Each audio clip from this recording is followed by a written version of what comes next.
મહાનગરપાલિકા દ્વારા ચાલુ વરસાદે કેટલાય વિસ્તારોમાં રોડ બનાવવામાં આવે છે અને રોડના કામ કે તેમાં પણ લોલમ લોલ છે, શું કહેશો? રાજકોટ મહાનગરપાલિકામાં અત્યારે ભારતીય જનતા પાર્ટીનું કુશાસન છે એવું રાજકોટની પ્રજા માની રહી છે।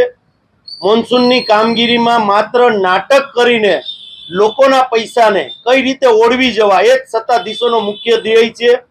ભ્રષ્ટાચારમાં ડૂબેલી ભારતીય જનતા પાર્ટીની મહાનગરપાલિકાની સરકારમાં આજે સમગ્ર રાજકોટમાં અલગ અલગ વિસ્તારોની અંદર જે રોડ કામ થાય છે એમાં માત્ર ને માત્ર ભ્રષ્ટાચારથી ખદબદી રહ્યું છે।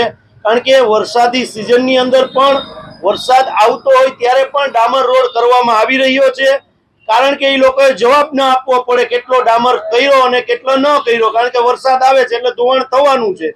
પણ જે કોન્ટ્રાક્ટરો છે એની મિલીભગત છે રાજકોટ મહાનગરપાલિકાના સત્તાધીશો સાથે, માત્ર ભ્રષ્ટાચારથી આ કામ થઈ રહ્યું છે।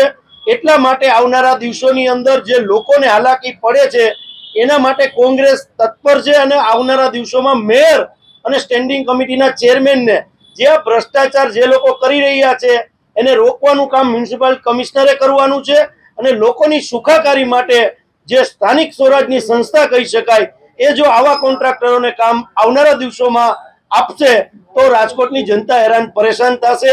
આજે અલગ અલગ વિસ્તારોની અંદરથી ફરિયાદો આવે છે, ક્યાંક સ્પીડ બ્રેકરો હોઈ જાય છે, ક્યાંક આખા રોડ ધોવાઈ જાય છે, જાણે કે રાજકોટ શહેરમાં નહીં બિહારમાં આપ પહોંચતા હો કે બિહારની અંદર એક પુલનું નિર્માણ થવા જઈ રહ્યું હોય અને એ નિર્માણ માટે ટેન્ડર પ્રક્રિયા થાય પણ 6 મહિના પછી ત્યાં જોવામાં જાય તો ત્યાં બ્રિજ હોતો જ નથી।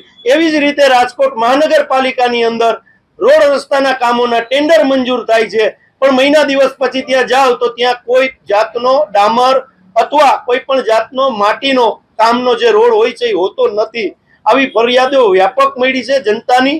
આવનારા દિવસોમાં કોંગ્રેસ પણ આના માટે જે લોકોને સુવિધા મળે એના માટે કોંગ્રેસ કટિબદ્ધ છે, એના માટે આગામી દિવસોમાં કાર્યક્રમો પણ અમે આપશું। ગોપીનગરની વાત કરીએ તો વોર્ડ નંબર 8 છે, ત્યાં 4 દિવસ પહેલા રોડ આંગળીના ટેરવે રોડ આંગળીના ટેરવે ખાસ તો જે લોકોએ આમ જનતાએ જે વિડીયો ઇલેક્ટ્રિક મીડિયાના માધ્યમથી ગઈકાલે મેં પણ જોયા, આજે પણ જોયા, વોર્ડ નંબર 8 અને વોર્ડ નંબર 10માં હું એ જ વાત કરી રહ્યો છું કે વરસાદમાં આજે સામાન્ય બાળકને પણ ખબર પડે, સામાન્ય પ્રાથમિકમાં ભણતો દીકરો દીકરી હોય એને પણ ખબર પડે કે વરસાદની અંદર ડામર ન થઈ શકે।